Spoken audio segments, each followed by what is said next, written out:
I met Walter Horishnyk and Richard Ott, whom I think we may refer to as Dick Ott. So the conversation doesn't confuse him with me. Um, uh, I met them at a meeting of the F-Stop group, which is an interesting club at the Minneapolis Photo Center. Meets once a month.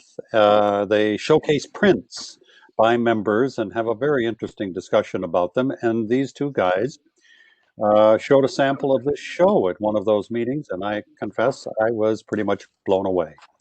Um, they're both very experienced street photographers as well as other kinds of photography, and I think our web link, our web description gave you links to their websites so you could see more of their work. But I think, as they'll explain, they both spent time together in New York and took all their prints and created this exhibit, which paired one image from each photographer. So there were a series of pairs of images. And the way those two sort of fit together hand in glove is as amazing as the pictures themselves. So I welcome Walter and Dick to the Western Wisconsin Photography Club, and you guys take it away. Well, alrighty. Okay, I'll kind of start out here. Richard and myself, we've been going to Manhattan a number of times, and um, each time we kind of venture out and kind of react to Manhattan in different ways, and we start seeing kind of some, where when we go out as a pair, we start together, and within 20 minutes, we both go our separate way, and then we'll say something of the nature of, well, we'll meet at MoMA at 1 o'clock, unless something is so engaging with one of us that we'll call and change the meeting time, because there's so much going on in New York, or used to be. I mean, there still is it's still happening now, and New York is one of those places that there's always something to photograph. I mean, it's kind of like it's a theater waiting for an audience everywhere, and so you have to train your eyes and your timing to capture the type of image that resonates with you. And so I keep hearing that, yeah, you can photograph anywhere. You can photograph in Minneapolis, you can photograph, in other places, but a condensed urban area is something pretty special, because it opens up a venue that is just not available in other places. I mean, yeah, you can you can certainly photograph street work in Minneapolis, but it's not the same. It's not the same book. It's not the same chapter. It's not the same story. So there's a different conglomeration of things that are happening in Manhattan that just don't happen anywhere else. I mean, it might be happening in Tokyo. It might be happening in London, but New York is you don't have to cross the ocean to get to New York. So let me throw something in here, Walter. Where you said, after about 20 minutes we part. Usually because we often see the same photograph at the same time, and at times when I was wearing an orange jacket, Walter would say, "Get out of here! You're in my viewfinder all the time." And I have to say, I'm originally from New York, not New York City itself, but close enough. And Walter's correct about the energy in New York. But it has changed. I've been photographing there for 40 years, and it went from being a town with a lot of small businesses to a town with Gap and Forever 21 and a Macy's store on every corner. So, but it still has that invisible push that they talk about in the cartoon.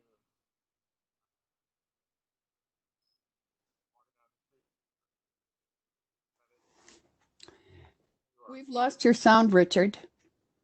You've lost my sound. How about now? Now you're okay.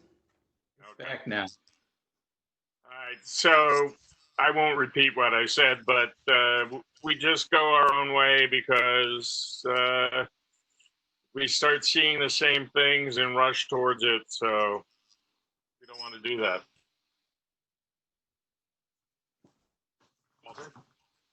Okay. So anyways, Richard has quite a few years advantage on me. He's been seeing New York and doing street photography for many more years than I have, and so it's all kind of not exactly new to me, but it's a different perspective. He has this historic version of New York in his memories and his adventures, and mine only go back, say, 6 years. His goes back 30 years. So there's a different flavor, a different knowledge base that goes on in Dick's work, and my work is a little bit different, but we're both reacting to whatever is in front of us. So, and I started shooting in black and white, and then in 1987 I switched to color. So there's a long story about that, which I won't bore you with. And Walter, you want to keep going? So. Okay, well let's go forward in the image making. So just to lay the groundwork out as we go along here. This is a series of 20 images, and the way we came up with 20 images in our initial presentation of the Manhattan Project, we showed at the Columbia Heights Public Library. It was a brand new building that Columbia Heights just built, and I kind of sauntered in there and I saw this space, and it says, this place needs some kind of art exhibition. So I approached the head librarian over there and says, you have this community room here just waiting for some kind of art project. And she says, it just so happens that we're in need of that. And you gentlemen would be more than welcome to hang your work and be the first people to show here. Unfortunately, subsequently, no one else is shown there afterwards because they didn't pursue the exhibition space, diligently enough. But that's another story. But anyways, it was because they knew that no one could match what we had shown. So let's get that out of the way, okay? Absolutely. But anyways, the space was limited, so we had a number of both of Mr. Ott and myself, we shot quite a few images, and we were in the process of kind of culling through them. And when the exhibition space came about, it had its own limitations. So we had to kind of. Powering on. Welcome to Alltech Land. Oh, somebody's coming in. I'll just make a note, an insert here, that please double check your settings and make sure you turn your microphone off, because any noise in the room where you're in will conflict with the speakers. Thanks.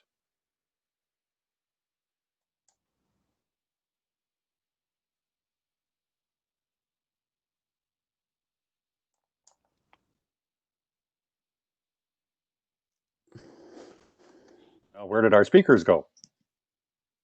We're here. I don't know where Walter went. I will carry on. I don't know what happened. What we did, you're back. Walter, your microphone is...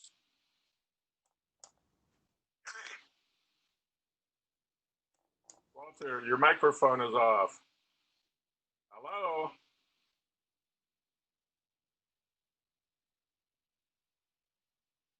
All right, hold on, Walter.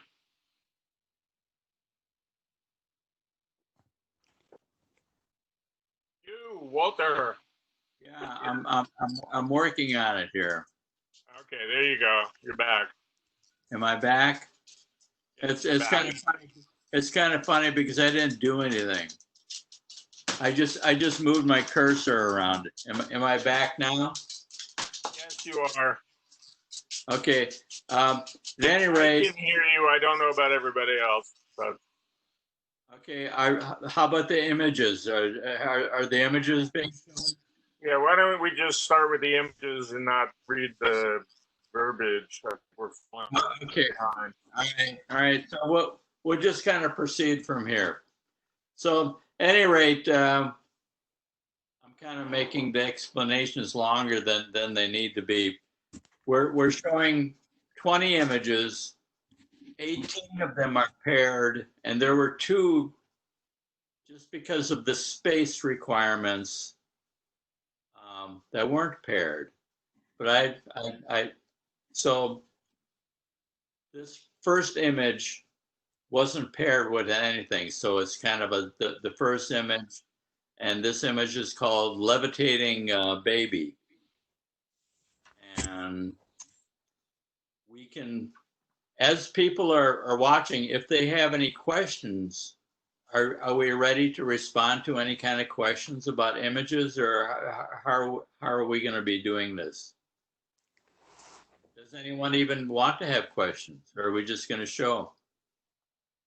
Well, if people could enter questions in the chat, or they could unmute themselves and ask a question. Well, why don't we start with unmuting themselves, and they could ask a question if that works.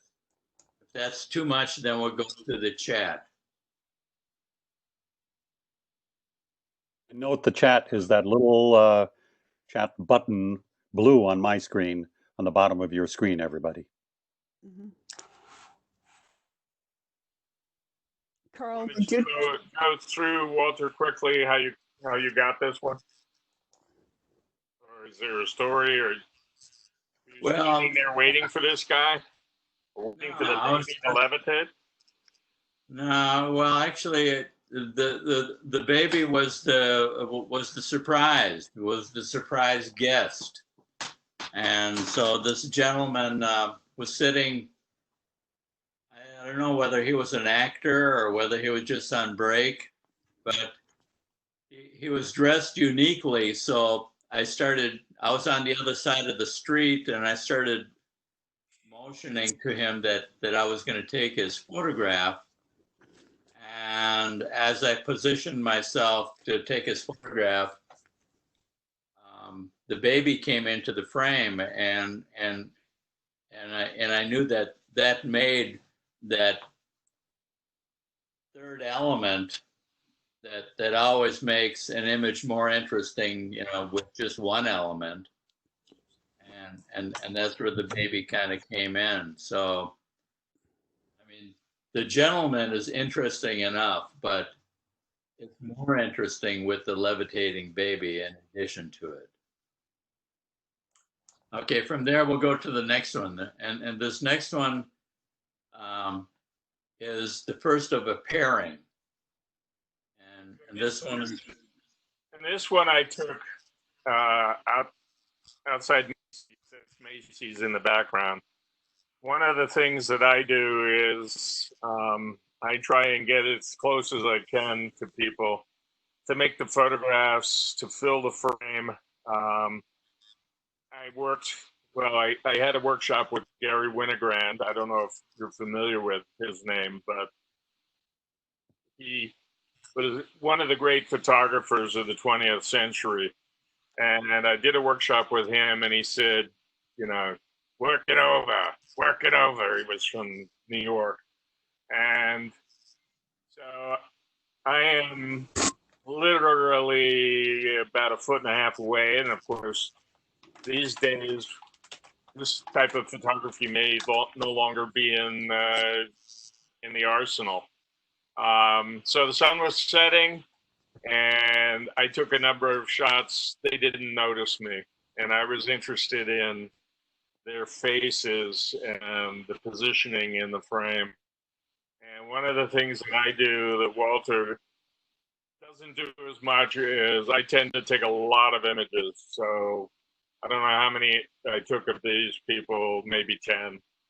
But that was what I learned from Gary Winogrand when he said, work it over. At that time, he said film is cheap, too. Okay, Walter. Okay, so the pairing that came with after this was this one. It's called Follow the Leader. And I didn't take 10 photographs of this. I just took one. And more often than not, you know, my approach is that my first gut reaction to things is usually the best composition, because a moment later, this composition wouldn't even be available if either the subject moves or if I move. You know, just the composition was right there. And it's, you know, New York is one of those places where the positioning, the juxtapositioning of advertising and real life can really make a statement that is far greater than the sum of their, you know, than the elements of some of the parts are more than the single elements, you know, because if you split this one apart to 2 photographs, it wouldn't be as effective. Also, these 2 guys on the right are a radio pairing that they do sports. Some of you may be aware of that, but the billboards in New York are everywhere on the bus stops, and some of them now are the electronic. They change as you go. And just to speak to the reason for the pairing, you want to? I'll talk about that just quickly. The reason for the pairing was because the golden nature of the, you know, there was a lot of yellow in the image, in both images, so they spoke to each other pretty quickly, and the faces. So when we laid them out on the floor, which we did, we saw these 2. So that's how we got here. Okay, moving onward. Okay. Mr.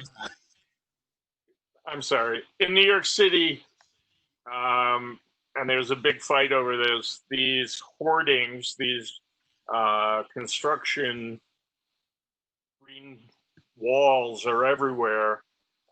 They were put up after somebody was killed when a piece of some building came falling down and hit her. And so now you have these backdrops everywhere. And in this case, I was shooting as the sun was going down again. And the idea was to work the shadows in with the individuals. How best could I again fill that frame? So with the reflections, or the shadows, I should say, of the pipes and the people going past, I worked this over for a while, because this is not somewhere where you can be sure that you got the shot. You just have to keep shooting. Okay, well, Someone has just asked me what kind of lens. What kind of lens? This was a 25 or 20 to 35. It's a Sigma zoom.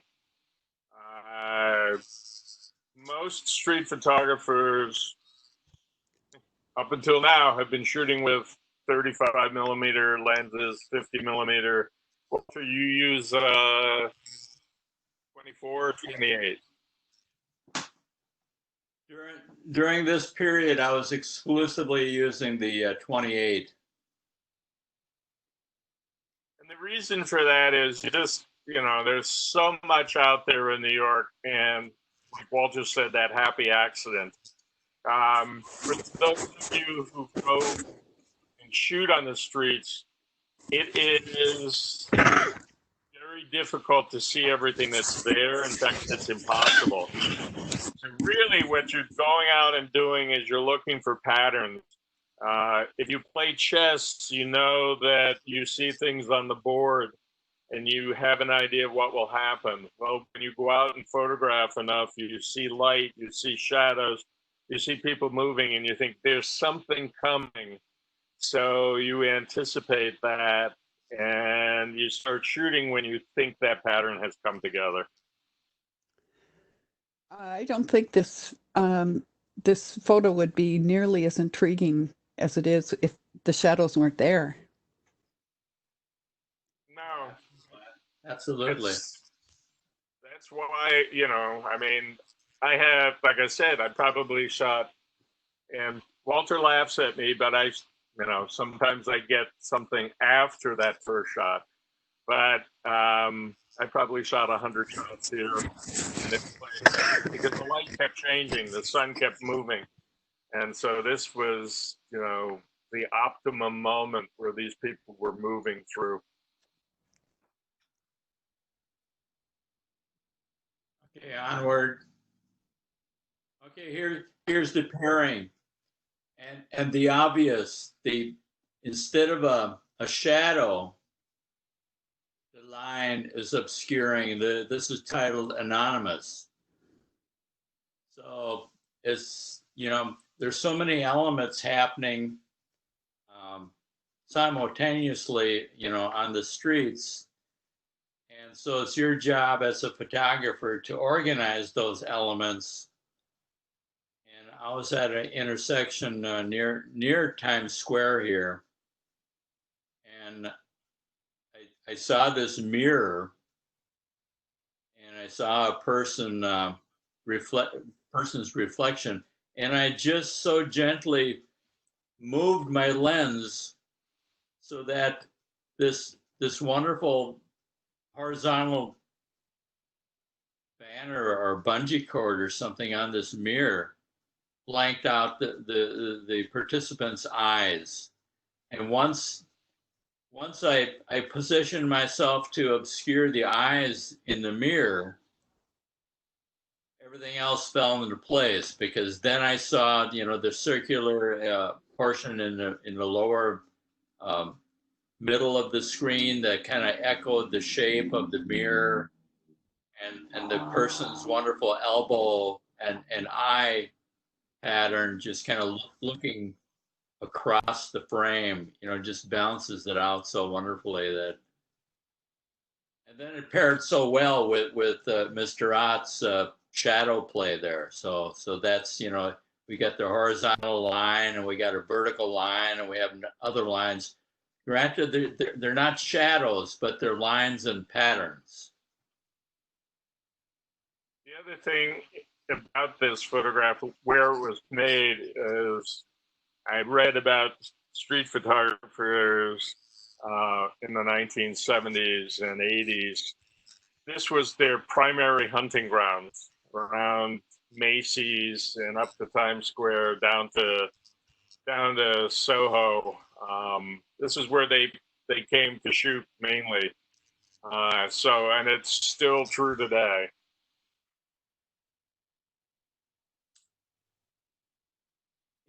It may be different after this. Yeah, well, everything is going to be long lenses now. You're not going to get close to anybody. The world is changing. Yeah. Okay, so I'm onward to to the next pairing. Okay, this one is not a pairing, so let me just kind of put that out in the front. Okay. I think it was paired initially, but we got things changed about. But at Times Square, Times Square was just immensely popular because of all the, I want to say neon, but it's not neon anymore. It's all the electronic signs. There's all the theaters there. People come to experience it. You can buy theater tickets discounted. And this photograph was made out of necessity because it had started to rain, and I was under a theater marquee, and then it kind of stopped, and these people all came through. This is a flash shot. A lot of people don't like to use flash on the street except for like a guy named Bruce Gilden, Gilden. So what we can do is we can give you the names of a few people that we're mentioning so you can look them up. And I was making a lot of flash pictures here. My batteries wound down. I went to one of the shops to buy batteries, and the guy said, "Here, I'll take them out of there for you." He said, "You don't want to do that." And he goes, "Ah!" His hand was literally burned by the batteries. I had been shooting so fast because everybody was coming underneath these theater awnings. And again, what I'm doing here is trying to fill the frame, make the background talk to the foreground. And the guy in red is a tour seller. They're all over Times Square, all over Midtown. And you can see that there are families, there are couples, Muslim, doesn't matter. And this one was the one that I really thought worked the best, the most complex. I worked from the idea, again, build a frame, make it complex. Okay. Any comments, Walter? Or? Okay. Well, I wasn't 100% sure whether this one was paired, but I paired them a little bit differently this go around. So. Yeah, it was paired with another red shot, but we can talk about that later. So. Okay. Well, we'll have a discussion about pairing and unpairing. Yeah, it's okay. This is, I was walking around. There are times, even when you're in New York, where things are like, crying out loud, how come there's no pictures here? How come there's nothing going on? And I happen to walk down this alleyway, and there's not that many alleyways anymore in Midtown Manhattan.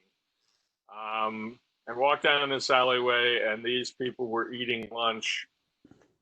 And is she real or is she Memorex?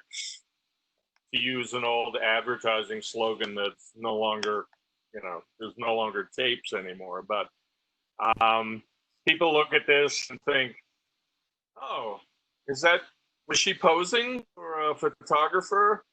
And the answer is no, she's just a Trump loyal. She's a fooling of the eye. And you can see that right in the back, that shades of you.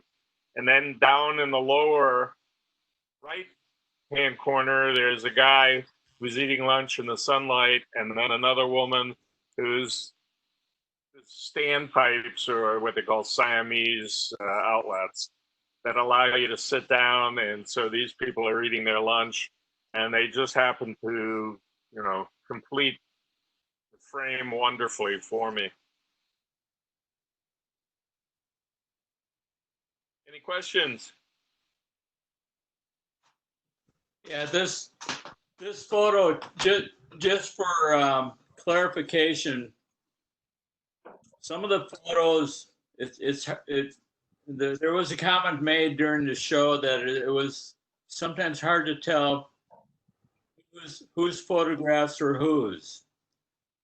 And part of that had to be kind of came about because I printed Mr. Ott's as well as mine. And so the printer has a little bit of a say in how the image is presented. You know, even though the author kind of dictates it. And we both, you know, I was shooting a Nikon and Ott was shooting a Canon. And the raw images coming from the Canon had a little different saturation point than the Nikon did. And I ended up balancing the Canons to match mine. I had to do more work on Ott's to replicate my vibrancy on coming off the Nikon. But I said to Walter, why do mine look so faded next to yours? But we fixed that. However, we made it work. Yeah. Walter is very patient with me, standing over his shoulder, going, "No, Walter, there's yellow there." We got a couple questions. Filling the frame and making it complex is interesting to me. As mostly keeping it simple as the photography norm. There is a lot of that, yes. And you'll see a lot of it on Instagram or on the web where people do a lot of shadows and it's one shadow and a bright background. And you can do that all the time. You can go out there and find that all the time. It's finding the stories that Walter tells or I tell. And you want to answer that comment from Richard to everyone? Walter, do you see it? Yeah. Which comment was that? A fair number of street photographers shoot this way. Yeah, I'm not seeing that question anymore. But anyways, I've kind of like I was saying before, Richard, you know, Dick has a lot more time invested in street photography, so he has a different approach than I do sometimes. But ultimately, we both want to tell a story, and as I kind of got more used to working with street photography, I found it so fascinating that photographic still is kind of like a movie. You know, there's a whole story happening. Hand me my purse. Anyways, in each still, there's a story going on. So you want to be able to complete that story as much as possible with the imagery. And one of the ways you do it is by putting more elements into it, but the elements have to relate to one another to kind of have a continuum going on. So that's how I kind of approach my work, and Mr. Ott does a similar deal. And the pairing from this one is coming up next. And this is Red Pocket Square. And this is kind of the opposite, you know. It's complex, yet it's simple. But there are, you know, three elements. This was one of the few photographs I took during that session where I kind of interfaced with the gentleman with the red vest. And we chatted for a short bit, and he was just proud of himself. You know, the way he presented himself was so elegant, and I complimented him on his presentation, and he was feeling good about himself. And I really liked his presentation. And by the time, you know, when you go back to kind of happy accidents, I wasn't I saw the gentleman at the flower shop behind him kind of working. And I was composing the gentleman with the blue suit and the red vest and the red kerchief.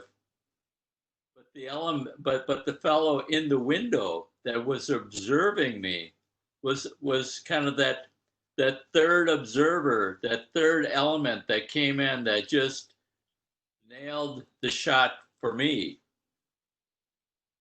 Also, when you look at the composition of this photograph, it's true of a lot of our shots. You see the lines coming in, the sidewalk coming in from the left, and then you have the main subject that carries back to the line carries back to the guy working in the photo shop.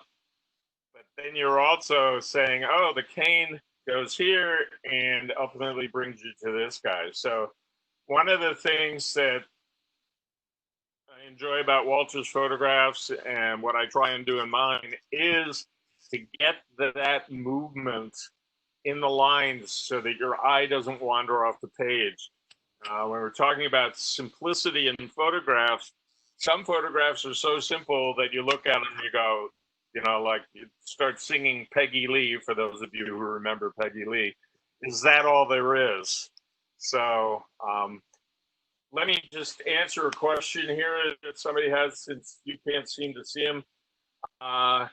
Do I get subjects permission, or do we get subjects permission before or after shooting them? For me, almost invariably, no. People get upset. They say, these are my kids. How can you do this? This is terrible. But there was a case that went all the way to the Supreme Court from New York, and it was a Hasidic Jew who said that because of his religion, nobody should be allowed to take his picture on the street. And he lost that case. So the biggest thing you have to worry about is, you know, choosing your subjects and whether, you know, you want to make that, whether it makes taking that picture worthwhile. Here you interacted with him, Walter, right? So that was different. Yeah, and that was unusual for me because most of the time it was kind of a slowed pace, and he was just happy to be there, and he basically, his body language invited me to interact with him, and I did, and I set the shot up, and it just worked out well. But usually I'm moving and the subject is moving, and it's just kind of a coordination of, you know, of things are just 150th of a second. Yeah. Part of the title. I mean, things really move fast. This was one of the few instances where, you know, was an exception, you know, because I only took, you know, I took 2 shots of him because I had the time, you know, I mean, you know, to make the composition. But generally speaking, if you stop to ask permission, you've already lost the image. You know, what you saw is already gone. It's only left in your memory. That's why in street photography, the only way you get the image is if you already see the image, you've already lost it. Because that would mean that you haven't timed it, you haven't anticipated it. And 1/250th is usually too slow. So yeah. Probably shooting at about 400 if you can. So, and with modern digital cameras, you can let the ISO float and get the field you want and the speed. How are we doing for time, everybody? Oh, you've got another hour. Okay, very good.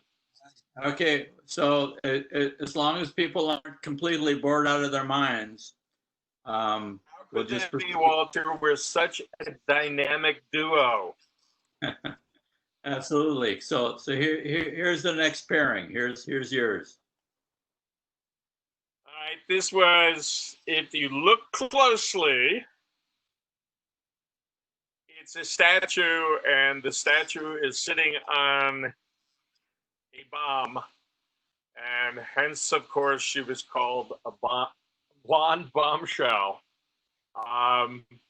And again, I was interested in more than just her. I mean, I have seen pictures. In fact, a friend of ours was in New York virtually at the same time. He took a picture of her in black and white from pretty much the same angle. But what I was interested in was what's going on behind. You look behind, you can see, here's the bus. Now the bus, oh, look, there are people on the side of that bus. There are people walking into the window, and they're reflected in the window. There's guys on the edge. And again, you have those converging lines that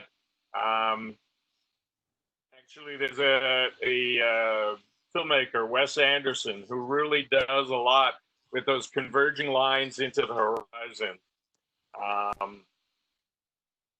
And there's a comment that says, I've attempted window shots like this, but it's not as interesting as this. You know what? And here's something that Walter, I think, and I can both agree on. 99.9% of what we do is garbage. Well, maybe Walter has a better hit rate than I do because he doesn't shoot as much. But it's so much of it is luck. And luck is the residue. For those of you who remember Branch Rickey with the Brooklyn Dodgers, and probably none of you do, but he said, luck is the residue of design. So what you're doing is you're putting yourself here and you're taking the time and the patience and you're waiting. And a lot of it is like, holy crap, is all of that going to be that terrible? And then you see this and you go, yes, I'm happy now. I can go get my beer. All right, so Walter, anything else to say there? My only comment is, between, in all of these photographs, just like any photographer, any printmaker, your eye is kind of instantly pumped to that red color, the red dress and the shape and the texture and I kind of, when this was printed, I had to pump the saturation up just a tad, not overly, but just enough to make that red really pop. Because it just spoke to you that this is what needs to happen. And any printmaker, when you see directions for printmaking, and the photographer is directing the printmaker to hold this back and bring this forward, or burn this, dodge that. That's what still goes on in great printing, regardless of whether it's digital or whether it's silver prints. It all completes the storytelling, and this image is just sings so nicely, and all of them do. I'll have to say, if the images that we're showing in this series, this Manhattan Project, weren't mine, I'd love them because they're really great images, regardless of whether Richard or I were involved in capturing these images. They're just knockout images, And we have heard from other people to that effect. I mean, people who came to the show and photographers of stature, as someone noted here in the comments, photographers of stature told us that. One thing we were worried about, we showed this in, what was the church, Walter? The Unitarian Church behind the Walker Arts Center. And the one worry of the guy who invited us to show there was this image. And, you look very closely and start going, oh, yeah, I could see why the church elders might have some problems with this, but they never said anything, did they? No, all they said was, she's too sexy for her dress. Okay. Okay, onwards. Here's the pairing to this, and you'll see why in an instant.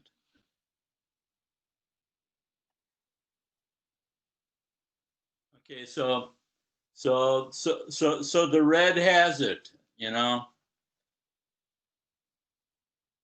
multi-layered. And again, Walter's got the vanishing point perspective, which brings you in from both sides of the image and keeps your eye focused. So, yeah, this image was, when I was kind of wandering around on the streets, I was kind of fascinated with these little vestibules in front of restaurants. They were little, entry points for people to come in off the street and then enter, to do a little bit of a weather shielding before they came into the restaurants. And there were a number of these around town, not an extraordinary amount, but enough of them. And I approached this. At the time we were there, Walter, there wouldn't have been, but they build them out, as you said, for weather. New York is extremely windy in the winter, so. But anyways, Good. okay. I took you off your train of thought. I'm sorry. Yeah, there were some questions coming in, and I kind of missed them a little bit. Oh, Yeah, questions or comments. But anyways, stylistically, can you see them now? no, they Stylistically, was your intent to leave tension in the image by having non-vertical lines? No, what ended up happening is that I was like a foot away from this vestibule. I was like right in front of it. I could hardly get closer, and I was peering through the elements, looking, watching the reflections, positioning this black gentleman, and looking down the perspective line, and this young woman on the right hand side. I was kind of focusing on her, and just as I was getting ready to trip the shutter, unbeknownst to me, the gentleman with the red cap, he started hearing some murmurings that there's someone outside taking photographs. So he turned, and I hit the shutter.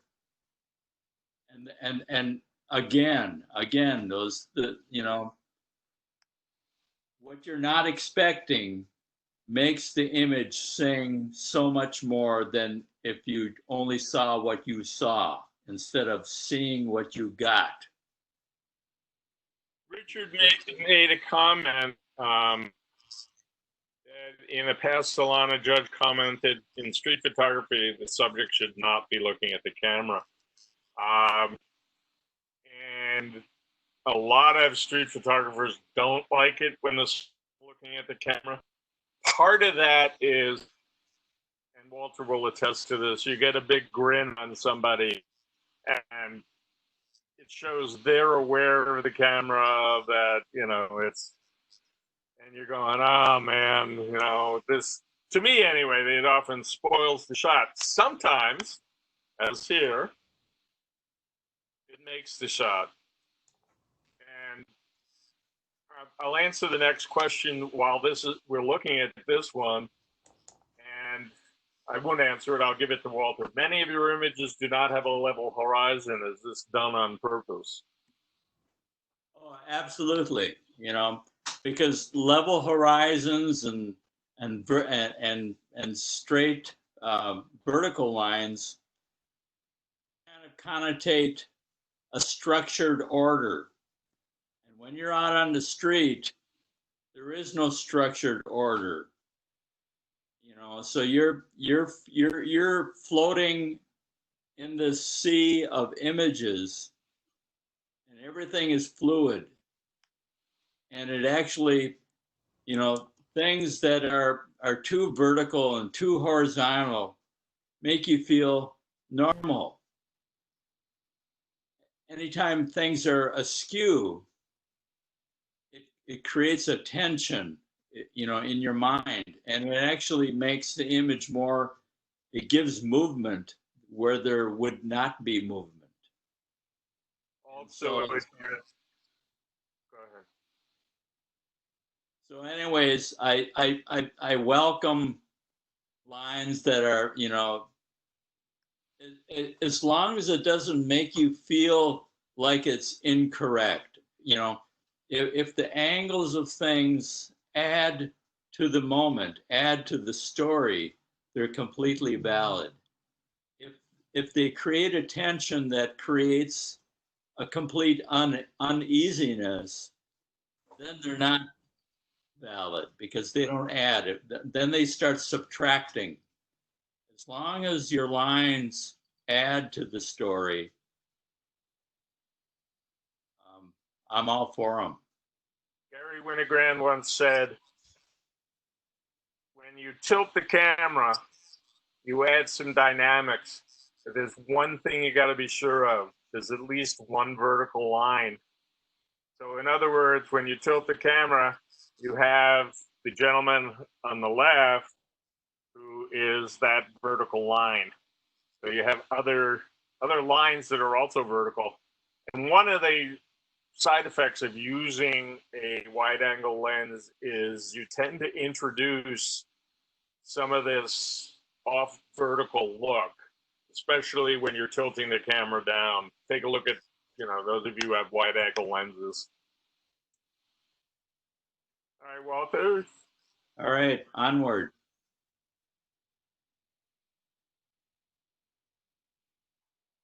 This was shot in Soho, and I shot easily in a 2-hour period over 1,000 images, easily over 1,000 images. And it was because the sun was so beautiful. It's kind of like, when a shark has a feeding frenzy. I had a feeding frenzy. And at the end of that hour and a half to 2 hours, I was exhausted. I called Walter up and said, let's go have dinner. But this was, again, a happy accident. I was shooting up the street at the guy crossing the street there in the blue jacket. And the bearded gentleman walked in and nicely completed the frame. And, there's the Lord right there giving me direction. No. And so I did a book of these images from New York from that trip, and this was the cover photo. So, and Walter did a splendid job of printing this because there's such a level of contrast in it. So, just as a comment on this one, and it's not, the comment isn't particular about this image, but people will be upset with you taking an image and saying, why are you taking my photograph? Why are you taking my image? And this is a perfect example. It really isn't the guy in the shadow. It really isn't about the man in front of the taxi.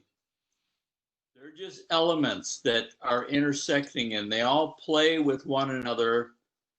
They play with the word Lord, and they play with the taxi cab, and they play with the contrast, and they make something beyond somebody's personal image.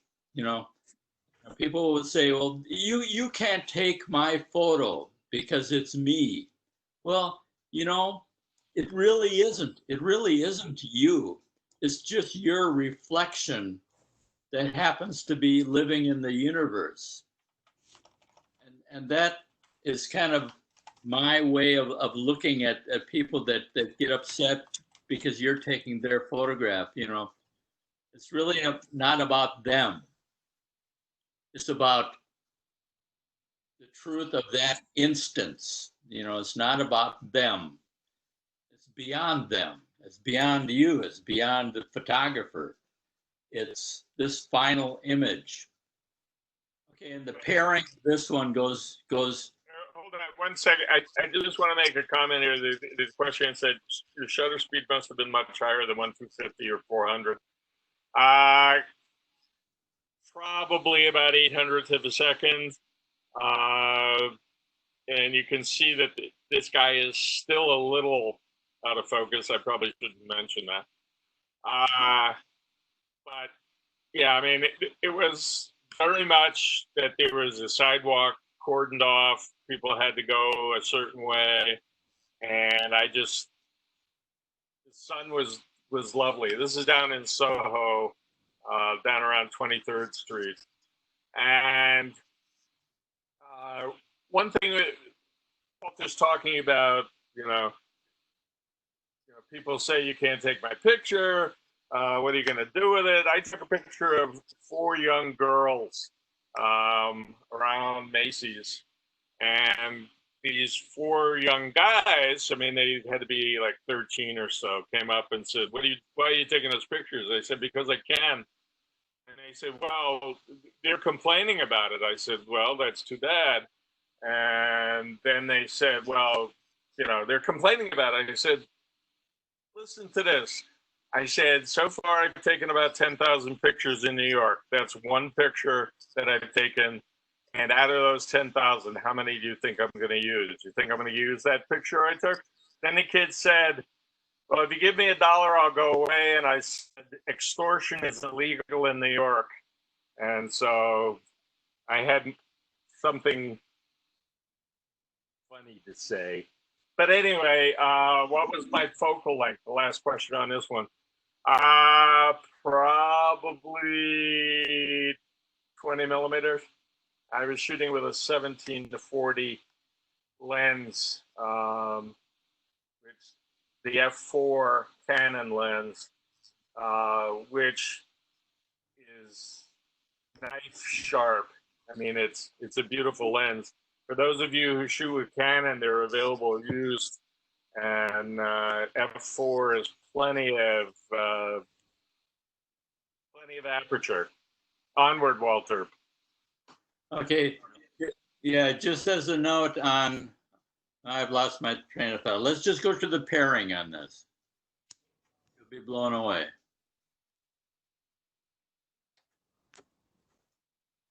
Okay. This picture, I named it Goldfinger. And I saw this woman, I think on 5th Avenue. And I was immediately attracted to her outfit, you know, with the leopard shawl and I followed her for and the leopard cane, you know. But I followed her for about 20 feet just to see how her composition mated with the street. You know, I saw her, you know, and then she stopped and she wasn't aware of me, and she started looking in one of the street windows and putting her makeup on. You know, she was putting her lipstick on, and this, you know, I I was fairly close to her, but she was pretty oblivious to me because she was concentrating on presenting herself to Madison Avenue here, to Manhattan. She had just come out of her apartment. She got her a pearl necklace on and her leopard skin shawl and her leopard walking cane, and she's just proud as hell. But she finished putting her makeup on, and it wasn't singing to me. And where I was standing was next to this jewelry store, and I paired it with the jewelry store. And just as soon as she finished her makeup job, she noticed me, and she turned towards me, and you see the result. And it was just, I just felt so good about it. I took the shot, and I never, I usually don't review the images because I know I got it. And then I forgot about, I went on my way, and later that evening I started rifling through some of the images, and it says, I wonder how that woman with the leopard shawl turned out. And I scrolled through it, and I saw it, and I go, thank you, God. Thank you, Jesus, because the convergence of things, they're like gifts to you. Things just happen, and things just sing and harmonize. And I was just really pleased when I started reviewing this image. It just was it felt so good. Comment, Walter. Everything just came together. Yeah, everything comes together, and that's the whole thing about street photography. It's timing and the convergence of the universe. When you make a decision to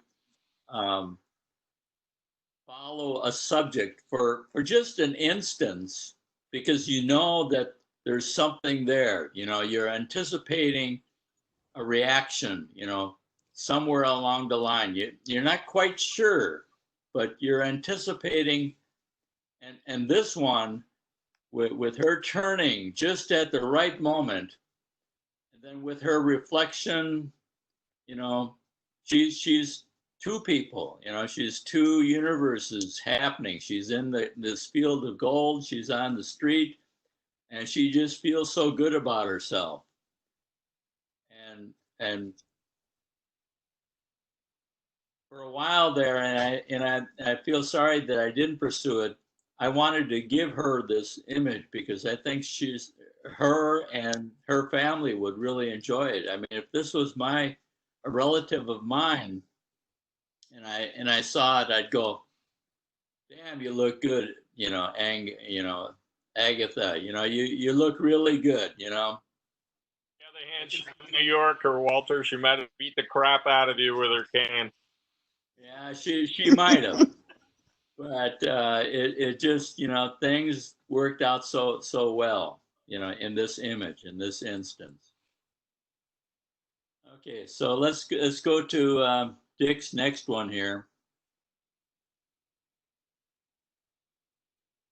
This one is taken in Times Square. Those of you who have been to Times Square, and the one following should be from Times Square as well, from Walter. There is a giant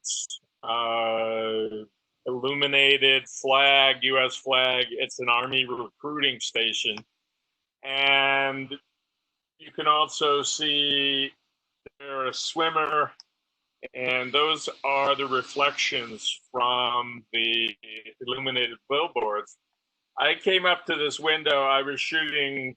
As I walked up, I saw an image, but not this. And I kept shooting and shooting and shooting, and I'm standing in front of the window, and I never quite don't understand this, as if there are company secrets in doing makeup in front of a window. The guy on the right comes up and he's pointing at me saying, "No, you can't take any pictures," right? So what I desperately wanted, I got. I got the small images on the left, the woman in the poster there, the illuminated poster, the woman, and then the faces of these two women. And when he moved into that space, I said, bingo, I knew that was my image for the day. So luckily I'd also had a couple of dirty martinis and I didn't really care what happened to me at that moment. Walter and I had just exited a bar because it was raining like hell and then the rain stopped. So, so this was something I could see in the planning as I came forward. And I've gone back to that place in that area and I just, you go back, it's like going to the well, you try and duplicate something and you just can't. This was my shot from that spot. And I happen to think it's one of the best I've ever made. And again, it's got somebody looking at the camera, but I really don't care. On that note, when people are looking at the camera, as long as they don't have a big grin on their face, that actually engages the viewer and the image. There's a reference, going on. There's a meeting of the minds, because now the viewer is looking that gentleman who is saying, please don't take my picture. Don't take a picture of in my window that I'm displaying to the universe for all to see. But you can't photograph it, which is an oxymoron. They're there to show you what they're doing, but you can't photograph what they're doing. Couple comments here. The ATM sign is not covering his eyes. And then a couple questions about I'll refer this one to you first, Walter. In all the years you've been shooting in New York, have you ever felt your personal safety being at risk? And his answer is going to be, I'll give his answer first, then he'll give his real answer. Only when I'm walking with Ott. Okay, go ahead. Yeah, as long as I'm on the other side of the street, then Ott is.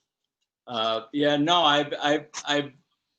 when I first came to New York, I don't know, there was something about New York. I just fell in love with it like instantly. I just felt like this is the place to acquire images. I didn't, and that was at maybe in the 70s it would have been different, but when I started, which was probably in 2000 or after that, New York had already been kind of cleaned up, and then the hours that we kind of participate on the streets are usually pretty safe. I felt like Ott had said, I felt safer in New York than I did shooting in Minneapolis. All right. But on that point, I'll stop you for a second. I have been assaulted at the state fair, and I'm going to say this, at the Republican booth at the state fair, because I went in to take some pictures. I didn't see anything. I'm walking out. This guy starts muttering at me. And I said, I have the right to take pictures. Why don't you just bugger off? And I turn around. He's standing right in front of me. And so I just said, okay, stand in front of me. I'll take your picture. And I went to raise my camera, and he hammered me in the face, the camera into my face. So nothing like that has ever really happened in New York. Had a few threats. Okay, Walter, now it's Okay, let's go onward here because we're kind of perhaps spending too much time on these. Let's go with the pairing, and I'm going to preface this pairing with this one. I might have been standing where Ott was standing, but I was facing the flag sign, the recruiting station flag. But we're actually across the street, Walter. Let's see. Show your image. Show your image. Okay. Okay, here it comes. Okay. See the street? See the cars? You were on the other side of the street, on the theater side, where I was in back of that sign. So good angle though. So okay. Well, okay. Well, I guess I've forgotten the way that sign is. You know, you can be on either side of it. But it's lit up on both sides, right? Yeah. But here's the sign straightforward. But they're always changing, and the elements add another layer. Reflections add another layer. And generally speaking, I don't like taking pictures of modern day cars, you know, because they just don't tell the story that I want to, you know, tell. But this one with the reflections just added, you know, it enveloped the vehicles in this shroud of the American flag, and just told another story, you know, of the cars. The cars are kind of secondary. The flag is the main subject, you know, with all the reflections, and then that gentleman walking right in front of the sign as well. So that, and then there's movement, you know, the cars add line movement, you know, with the grill, with the chrome grill and the headlight, and even this kind of noxious one. Okay, a fairly high f-stop. Generally speaking, you know, at this time of night, I'll probably trim back to f8 or something like that. But generally, when I shoot, you know, in the evening time, I'll go to f8, or during the day, I'll be at f11. And I just kind of do a zone focus, you know, I'll be shooting, you know, 10 feet out, so that I know everything is going to be in focus, because that's the way I like to shoot. I like to shoot at a relatively high depth of field, so that each layer, each vanishing point layer has another element that can add to the story. So that's kind of the way this is all put together. You have a manual lens too, so right? Yeah, yeah. Yeah, so when he's saying zone focusing, it means he's focusing at a certain distance from the front of the camera. How far? 10 feet? You know, probably like 10 feet or so. It depends, you know, sometimes I'll cock it back to, you know, 6 feet, you know, if I'm in the middle of a crowd or something.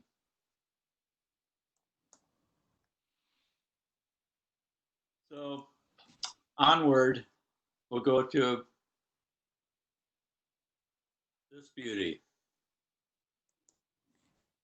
And it's rare that when you shoot in one place that you get multiple images, but in Soho, where I was shooting with the guy with the cab in the face,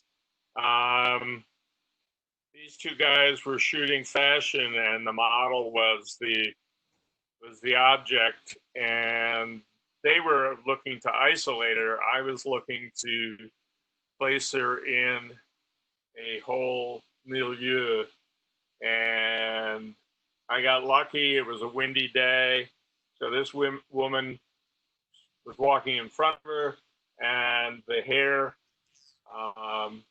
flew up. And also, if you look up at the hand coming out of the poster, the Skechers poster, it looks like the model is pressing his shutter release. So lucky accidents all around. Again, you just put yourself in the way of what you hope is going to work. And again, a high shutter speed, high f-stop because there was so much light. So.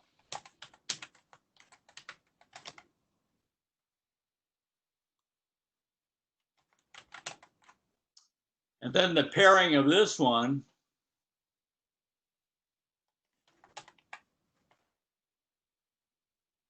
So with Ott's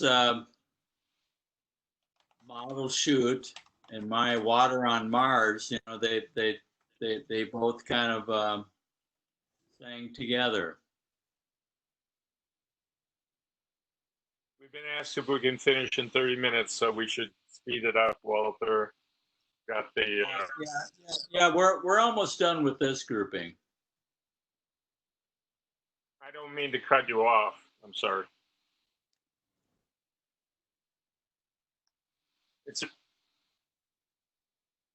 And this is my third image from Soho.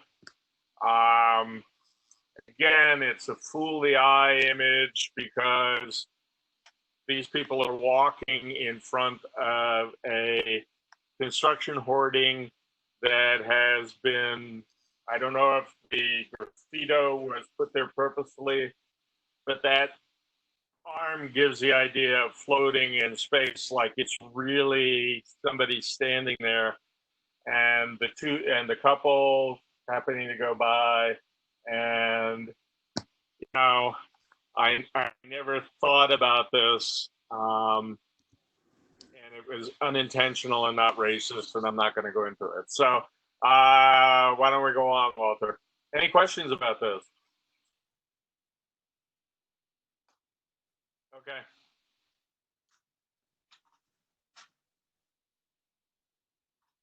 Yeah, during our adventure, we ran into a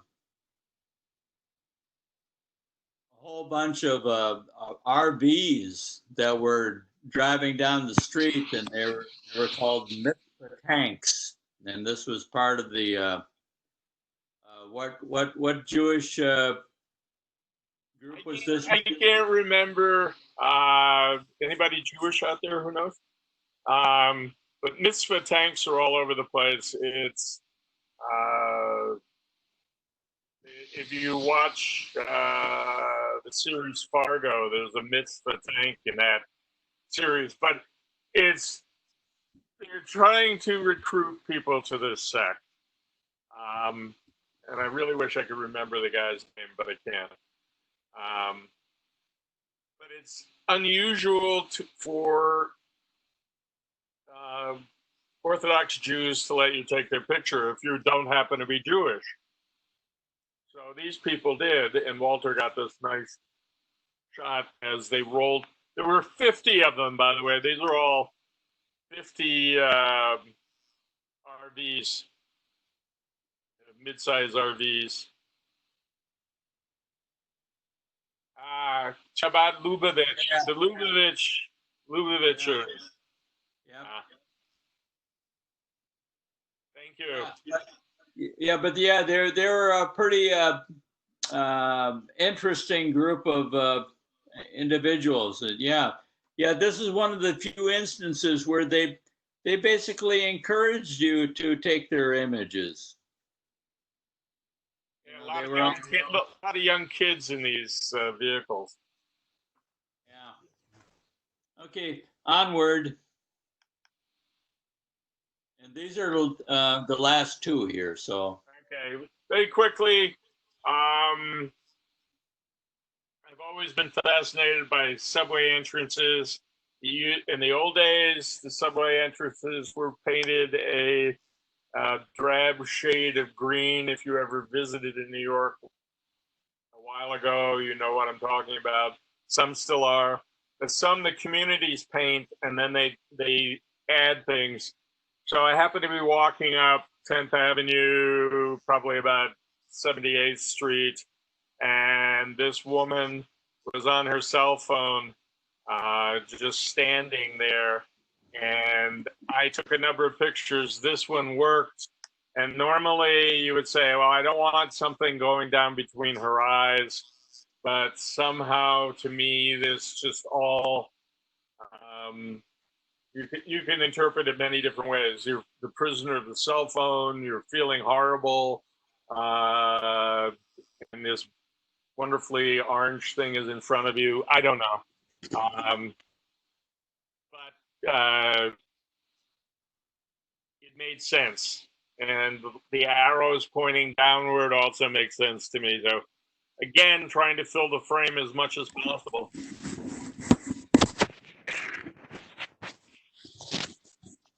Okay, and then the unless someone has a comment here, we're going to have the pairing with this guy. Someone made a comment, said most of the images that you've shown use color as an actual element of the composition rather than color, just because it's there and available. I appreciate that very much.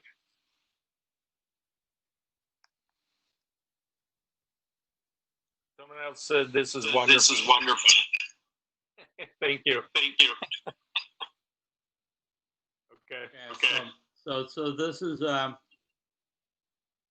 proverbial bus shot. But I was right outside the bus, and this woman with her shopping bag with a pink leopard print on it just drew my eye, and just her in the shadow and the shape of that bag. It just talked to me. So it's a little bit simpler than some of the other images, but there's, all the lines, the vertical lines and the horizontal lines, and everything is redirecting you, back, pointing to the leopard bag and pointing to her face. And it's very colorful. It might not go. Okay, so feedback here up for me. So this is the last one. Now we have some more images. Should we table that for another presentation, or do we want to wrap up here? Why don't we just go through them and just do them very quick? No commentary.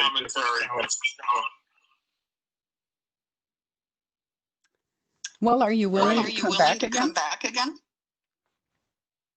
Well, we could. I mean, we this group of images is kind of special, actually. But I wouldn't mind coming back again. So. What do you think, Richard? I mean, we could show the rally stuff at another presentation. I personally think your discussion of what you see in the images and what you're shooting for is so illuminating. And I know that those images, I know that those images were part of a show. Sorry about that. And maybe some of the other photographers might join a presentation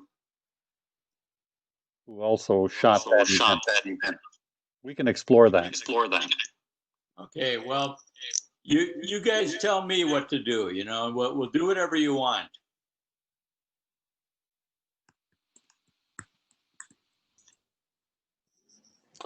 I mean, I'd like to see you come back. Okay, well, why don't we do that?